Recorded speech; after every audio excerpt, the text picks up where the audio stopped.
Every business owner asks themselves the exact same question. Is now the right time to sell my business? Well, the truth is, timing isn't about the calendar. It's about your business exit readiness and the current market conditions that actually drive a premium offer. Hi, my name is Boris Sinju, a director at Confabo Industrial Partners. Our team has over 100 years of combined experience and have completed over $1 billion in transactions.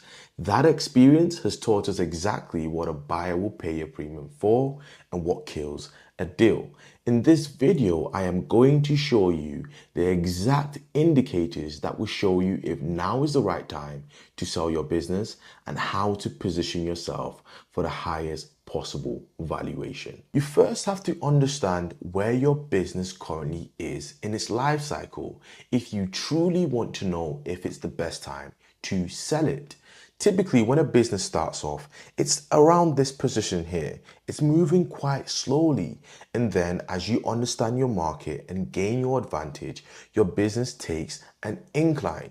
Eventually, when you get to a certain stage and maturity, you stabilize. And then due to a lack of growth or innovation, your business will eventually decline. So what stage are you at? Simply because depending on the stage that your business currently is, it will affect your valuation. A lot of business owners, unfortunately, sell towards the tail end of their businesses, which is here. When the reality is, for you to have the biggest leverage possible, you need to sell when you're on the incline. That's the hard truth a lot of business owners do not want to hear, because typically a lot of people, when they're looking to sell the business, it's because of a variety of reasons. They might be tired, they might be burnt out, it might be health conditions. Currently in the UK, there's a lot of governmental changes that are affecting SMEs drastically.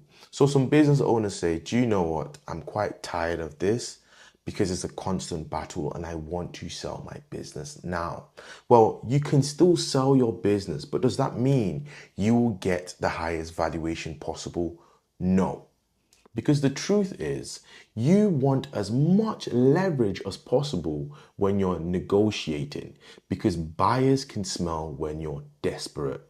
Buyers can smell when you want to leave this business because you want to be able to walk away. That's the biggest position of strength as a business owner that's going to the market. A buyer pays for three things, that is stability, growth, and predictability. The buyer wants confidence that this business will keep performing and the operations, your people, are reliable. The second thing is growth. A buyer will always pay a premium for a business that's on the up and up, that has an upward trajectory, because it leads to the third thing. They pay for predictability. You will always get the highest possible offer if a business buyer can look into your business or look at your business and say, wow, the future of this business is bright. So you have to ask yourself these questions here. Are you doing everything that you can possibly do to indicate and communicate that your business is stable, growing, and predictable? Here are 5 signals that it might be the right time to sell your business. So number 1 is growing revenue and profits. Number 2 is business independence. Can your business run without you?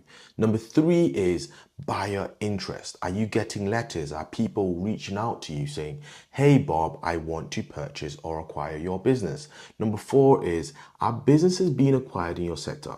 5 is your personal readiness. So signal number 1 is growing revenue and profits. I mentioned this earlier, but what I want you to do is look at your business performance. If you have a spreadsheet tracking how your business has performed the last couple of years, is that on an incline or is it stable or is it declining?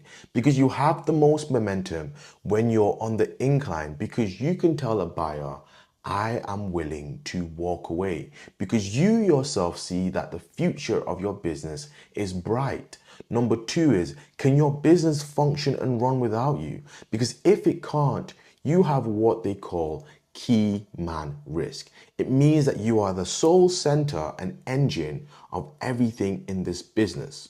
Well, it's worked for you simply because it works for a lot of businesses when they initially start. Your business has been your baby for X amount of years. You've run it, you know your customers, you know your suppliers. But when you want to go to the market, your business has to be able to function without you. Selling your business will be the biggest liquidity event of your life. And if you want greater clarity on if your business is ready to sell, check the link in the description. Take our exit readiness quiz. It's 25 questions based on your legal, financials, operations, people, and assets. It will tell you where your weaknesses are, where your strengths are, and what you need to do before you go to the market. Remember, preparation preserves value. Signal number 3 and 4, they work hand in hand. Are there multiple potential buyers reaching out to you? Not those spam emails that you get that they say, we want to buy your business, and they don't know anything about your business. I'm talking about real people that are having conversations and reaching out to you saying, hey, I'm looking to buy your business. And also number 4, is there market activity?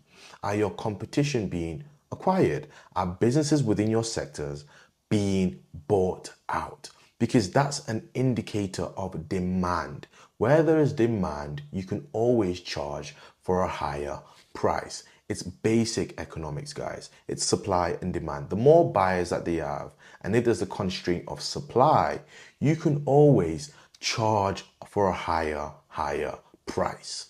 And that's what we saw when the HVAC boom was taking place.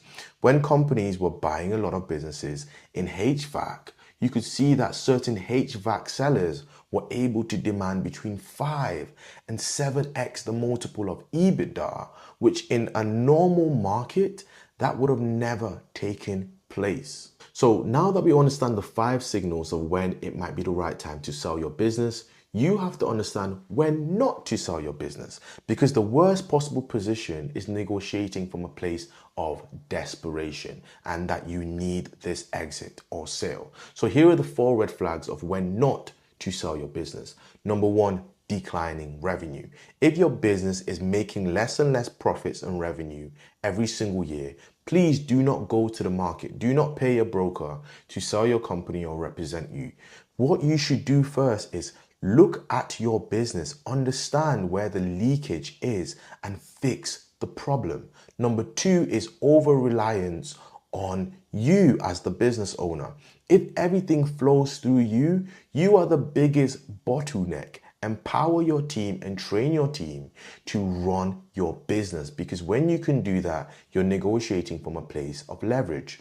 Number 3 is unsolved issues. These could be legal, these could be financial, these could be issues with your customers or suppliers. Is anyone suing you? Is a customer suing you? Has someone been hurt in your workplace and it might be a pending case or pending investigation?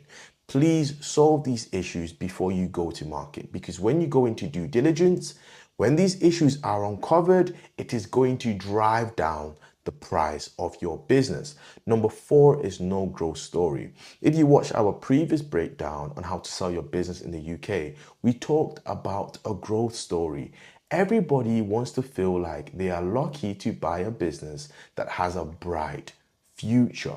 You have to be able to sell that. Look, the future is much brighter because of the current things that you've put in place to allow this business to be able to do that. Not what the buyer will come and invest all the money in. Is looking at the current foundation that you've built.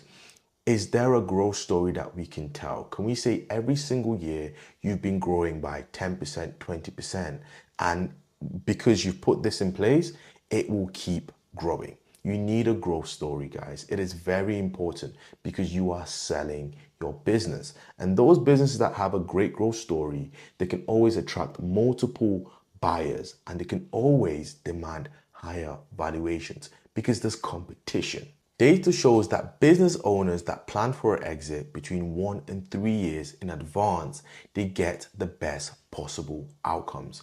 Why does that happen? Simply because when you start cleaning up your financials and looking at your business and analyzing your business, you're able to make the right changes that will allow you to charge a premium or demand a premium when you go to the market.